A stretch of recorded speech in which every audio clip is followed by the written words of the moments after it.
United Nations Sustainable Development Goals. I don't have discrete technical drawings. I'm more applying this from the technology we have is unlike what we've had so far in terms of the scale, speed, and cost of being able to monitor, measure, optimize, design, detect, uh, recognize patterns, and predict, and more about how do we actually implement them. Uh, just a brief summary. Those of you who probably know the UN. It is a supranational agencies comprised of pretty much all of the countries in the globe. That's a last count 186 who try to integrate global solutions for the issues of the planet.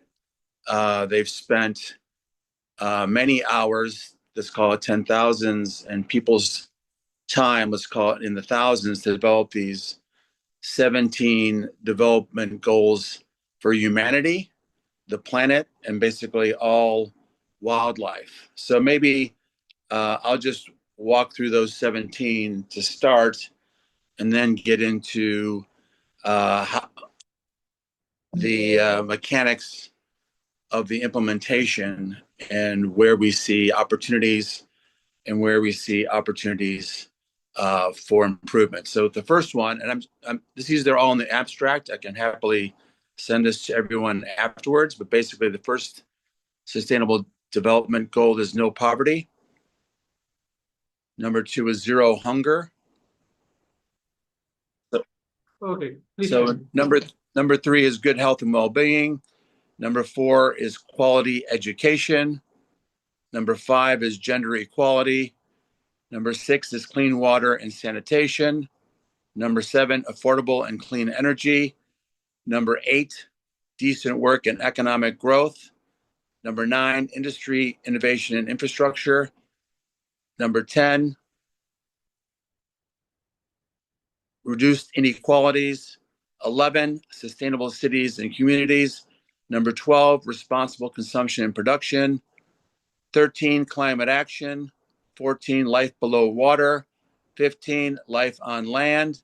16, peace, justice, and strong institutions. And number 17, partnerships and goals. And all of those goals have a target due date of 2030. So it's basically 5 years to go.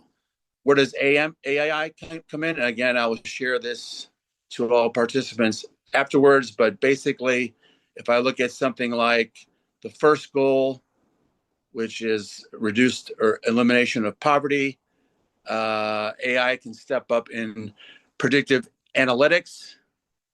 You can use learning models to analyze data sets from satellite imagery, mobile phone usage, economic indicators to identify communities most at the risk of extreme poverty. This enables more precise targeting of aid and development programs. So that's one AI solution for no poverty. A second, financial inclusion. They can empower mobile banking, credit scoring for people without traditional credit histories, and fraud detection systems to make financial services available to previously unbanked populations. Let me just read three more just so you get a sense of what the scale is and scope is for AI when it comes to poverty reduction. Smart agricultural solutions.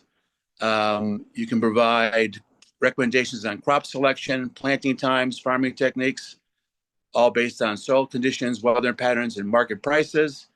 Labor market matching. AI systems can connect low-income individuals with employment opportunities matching their skills, including remote work possibilities that trends geographical limitations, and early warning systems. AI can predict economic shocks, national disasters, or health crises that could push vulnerable populations into poverty, allowing for preventive actions. Again, sorry, I can share all this, but each of these 17 have a variety of AI solutions that vary, but by and large, it's all about measuring, monitoring, optimization, design, detection, pattern recognition, and prediction. And again, Nowhere in our history have we had the ability to do this at such scale, speed, and low cost ever. So I could happily give you some more details on any of those 17, but the real issue that we're finding, and this is with me working with the UN and me working as an advisor to a foundation in Cameroon called Be a Lead Her, which supports the UN's Women's Initiative to impact 1 million women in Central Africa by 2035. It's really, we have all the tools. The tools are excellent. They're in various stages of completion. Some are already completed, but it really boils down to how do you implement? And what we're finding globally and also within the foundation in Cameroon, it's you run across things like vested interests, biases, and who's going to pay for these solutions. And I know I forgive me for not being totally technical in my speech, but without implementation, all the great technologies that have been aforementioned uh, can't really benefit mankind. And I'm not saying that none of you are. I'm just saying at a higher global level, there's more wood to chop. So if you talk about vested interests and you talk about Sustainable Development Goal number 15, I believe, on clean energy, a lot of people are producing various types of clean energy solutions, be it green hydrogen, green methanol, solar, geothermal, hydro, fusion, what have you. But what we're seeing is the large producers of fossil fuels, and let's take, not to vilify anyone, but let's take um, Saudi Aramco as an example. Saudi Aramco is the world's largest corporation, and their business is oil and gas. If you look at the largest U.S. oil and gas company, ExxonMobil, or the third largest oil and gas company in the U.S., Chevron Oil, and you look at their annual financial statements, which all corporate or public corporations are required to file, there's always a letter from the CEO to the shareholder, and it's maybe 5, 6, 7, 8, 10 paragraphs, but all of them in common say, yes, we are willing to embrace renewable clean energy sources as soon as governments provide us with the policies and the funding therefore. So what that ultimately means when the US government taxes its taxpayers and gives them money to ExxonMobil and Chevron, they would presumably spend time and effort to develop alternative clean energy sources. Now, just by way of background, if you looked at the total amount of energy use in the United States in 2022, 79% was from oil, natural gas, and coal, fossil fuels. 79% in 2022. 11% nuclear, 9% renewable. Roll that clock forward to 2023. 81% of the US energy consumption was fossil fuels, oil, coal, natural gas. Nuclear 10%, clean energy 8%. So we're not moving tremendously backwards, but we're not certainly moving forwards. And as a side note, if you look at the fossil fuels that basically power the electrical grid in the United States, 23% is wasted due to old grid and non-optimization of the grid. 26% of the United States grid would power France for an entire year. So it's not just easy to say, oh, we've got a new solution and it's adopted. The oil companies have been in business for over 120 years and spending billions and billions on exploration, refining, pipelines, freighters, and so on and so forth. And you just can't go up to someone and say, take away their livelihood, regardless of how good it is for the overall environment. So this is kind of a situation where we need to be a little more adroit when it comes to dealing with vested interests in the energy group.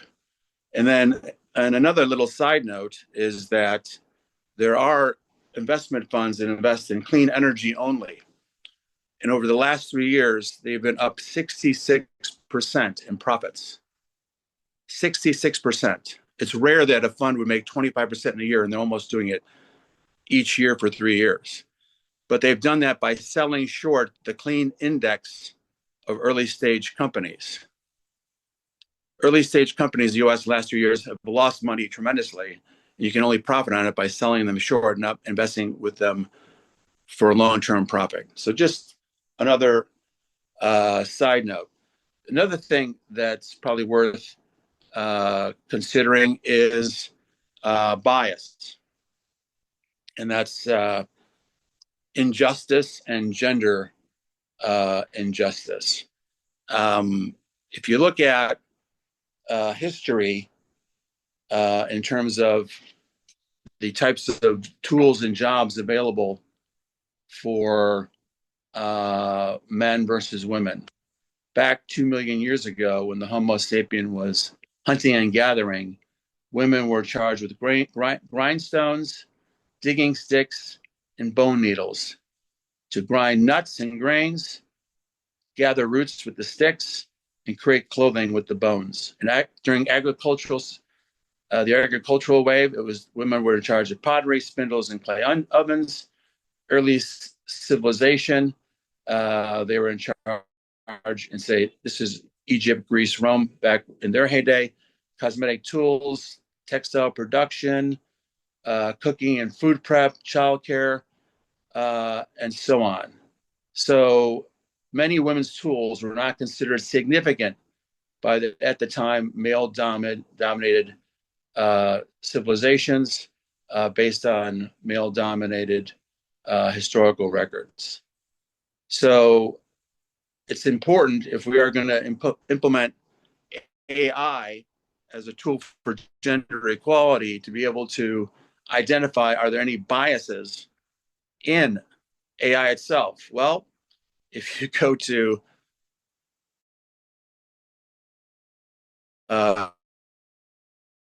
ChatGPT or Complexity and some solutions, and you ask for the top 10 humans in AI, they'll come up with Jeff Hinton, the godfather of AI, Jan LeCun, chief AI strategist at Meta, Andrew Ng, the head of Google Brain, Demis Hassabis, the CEO of DeepMind, Sam Altman, CEO of OpenAI, Fei Li, COD of Stanford AI Institutes, Yoshio Bengo, Turing winner, Jensen Huang, of course, of NVIDIA, Daphne Koller of Coursera, and Elon Musk, former founder of OpenAI. 9 out of 10 of the most impactful AI players are males. And the question is, how do we ensure that these algorithms aren't biased? Not easy, but history tells us it can be. I don't know how many of you follow Western religion, but the book of Genesis, which was in the Old Testament before the advent of the birth of Jesus, which we basically monitor our years on, said the genesis of male was God made man in his own image, and man needed a companion. So God removed one of Adam's spare ribs and created woman, Eve. And they lived in the Garden of Eden, and God told Adam and Eve, whatever you do not eat the apple in the Garden of Eden. Of course, what happens? The serpent tells Eve, the woman, to eat the apple. She eats the apple, and they're cast out of the Garden of Eden. So we have systemic bias, in effect, occurring almost day one in all recorded biblical history.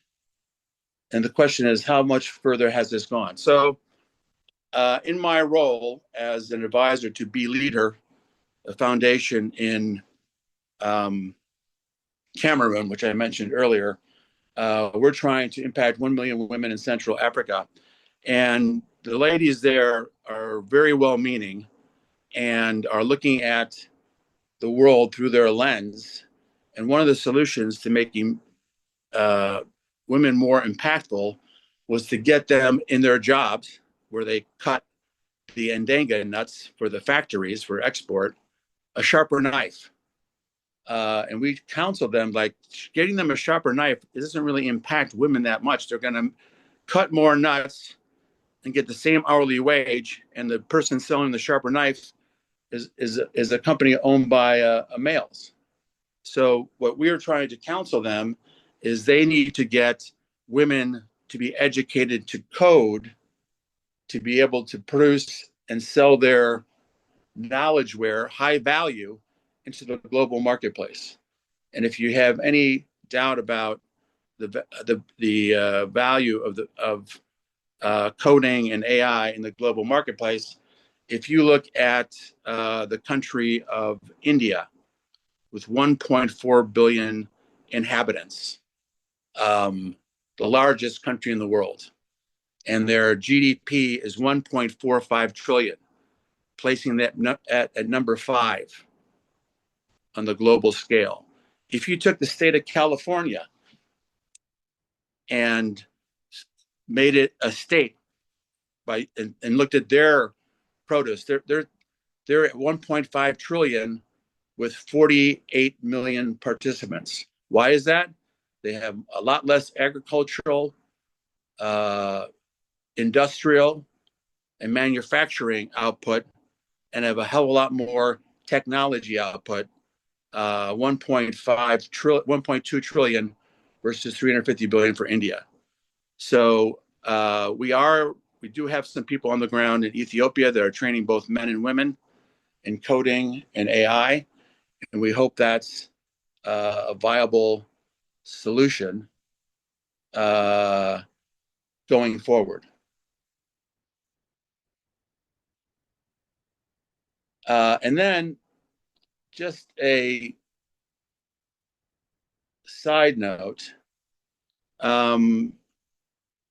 with about implementation. So if you look at some of the world's greatest achievements, and some people would say that's the pyramids of Gaza or Hammurabi's code, or the gardens of Babylon, or the U.S. landing on the moon, or some people AI. With AI, it's interesting that it would be listed as one of the greatest achievements. Landing on the moon was kind of special because we had a discrete target going to the moon, bringing men there back and alive, 283,000 miles, no oxygen, one government in charge, 400,000 workers, and a $38 billion budget. And it was achieved by Lyndon B. Johnson after John F. Kennedy had been assassinated. But nonetheless, when we're talking about these sustainable development goals, you're really talking about not one government, not one budget. You're talking about 186 countries trying to agree. So if we could somehow harness AI to allow us to collaborate to get to the decision, because we spent a lot of time in the UN and other supranational agencies of achieving those